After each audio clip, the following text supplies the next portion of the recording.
Hello everybody, welcome back to the Rundown. This is episode number 28. Today is October 10th, 2021. Let's get into it. As we see, it's the 28th Sunday in Ordinary Time. It's going to be green relatively all week this week, with the exception of St. Teresa of Avila on the 15th. That is Friday. And by the time we get to next week, we're going to have the Feast of St. Luke on Monday. So that's really it. A few optional memorials in there, but nothing too crazy. My top 25, a little shaken up this week with Iowa losing, Penn State pulling out a loss against Iowa, which has now moved into the 2 slot. Oklahoma, by the skin of their teeth, a thriller against Texas, and that was a good one. A&M losing, beating Alabama, and thus moving up to number 15 this week. And so just a lot jumbling going on. Not so much any new teams entering the picture this week. Just a lot of jumbled mess from last week with all those matchups and relatively close games. Let's get into it. The weather side of things, we do have a tropical area to watch in West 92L off the coast of North Carolina. 50% chance of formation within the next 48 hours. My guess is it's probably not going to form, but there's an outside chance, so something to keep an eye on. Severe weather concern both on Sunday and again on Monday and Tuesday. But the main concern, at least from what I'm seeing, is a decent-sized event will occur today on Sunday, as we see a 10% chance plus significant, that is EF2 or greater, possible in that Lawton area. And then 10% chance of tornadoes all the way out throughout much of Oklahoma, including the OKC metro and Norman areas, parts of North Texas as well. And so, again, this is likely to change by the time the morning comes around and you guys see this video. Now, as severe weather events like this do evolve relatively rapidly.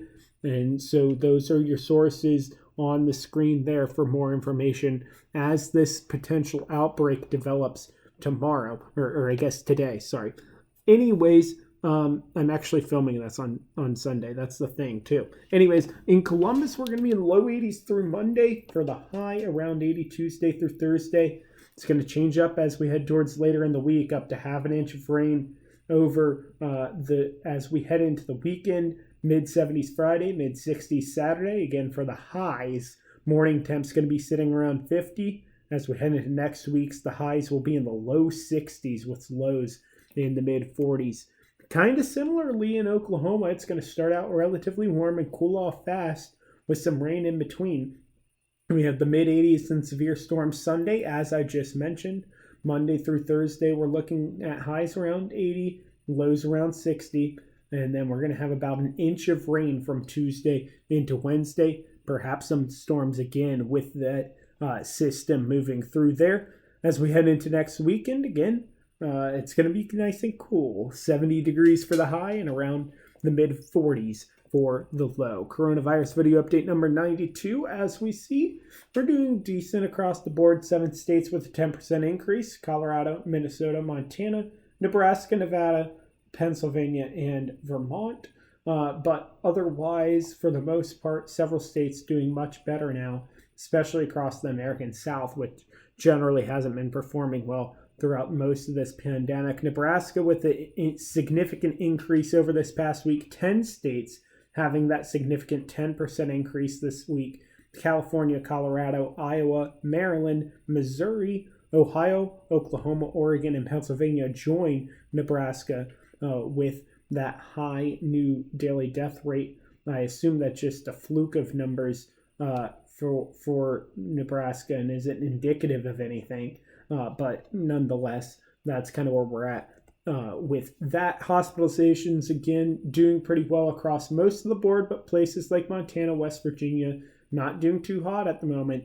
And that's reflected as well here in the ICUs, where those are very filled up in those states, Idaho and Wyoming as well.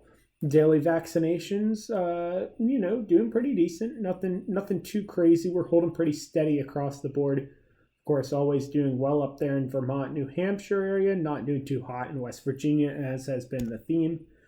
COVID vulnerability, community transmission from the CDC. Again, this was last week. This week, it looks very much the same with a few better counties in it. And so the good news here is that now only 90% of the counties in the United States are that red high category.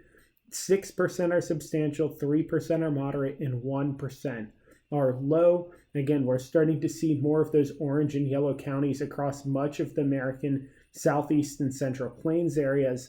And that is, of course, good news for a return to normalcy, perhaps, hopefully, for the final time. Vaccinations continue to increase by about half a percentage point, both in terms of the first dose and second dose every single week. We've been about at that rate for the past several months, in my layman's observation of it. In many of the states, there's the look at the fully vaccinated rates, again, doing really well on the Northeast coast as well as the West Coast portions of the United States. 95% of those over age 65 have received that first dose.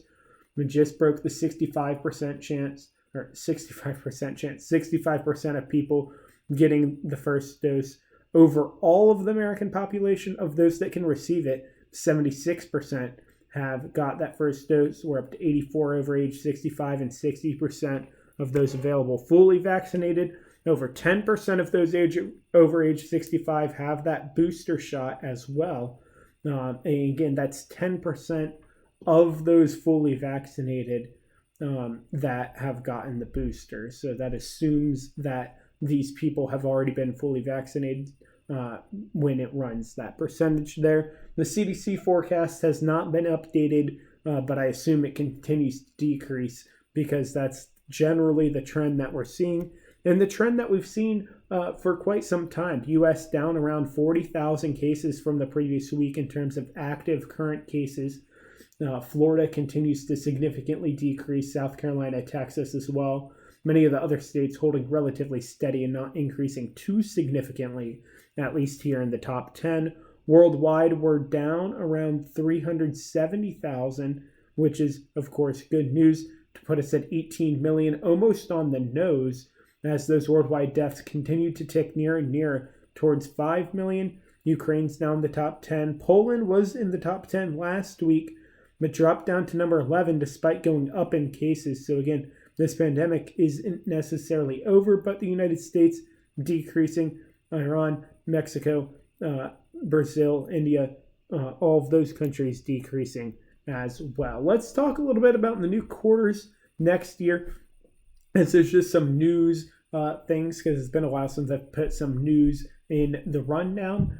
There are 5 new quarter designs next year. We remember how we had the states quarters and then the beautiful state quarters. Now we're having 20 different women, up to 20 different women represented over the next 4 years, 5 women per year. This year we have these 5 women here.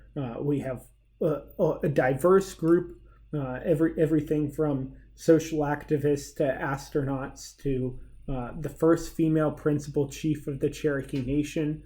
And many of these people I didn't even know who they were. So it'll be interesting to learn about that. That's the whole idea of programs like these, is to know more about, to be educational tools in addition to being United States currency.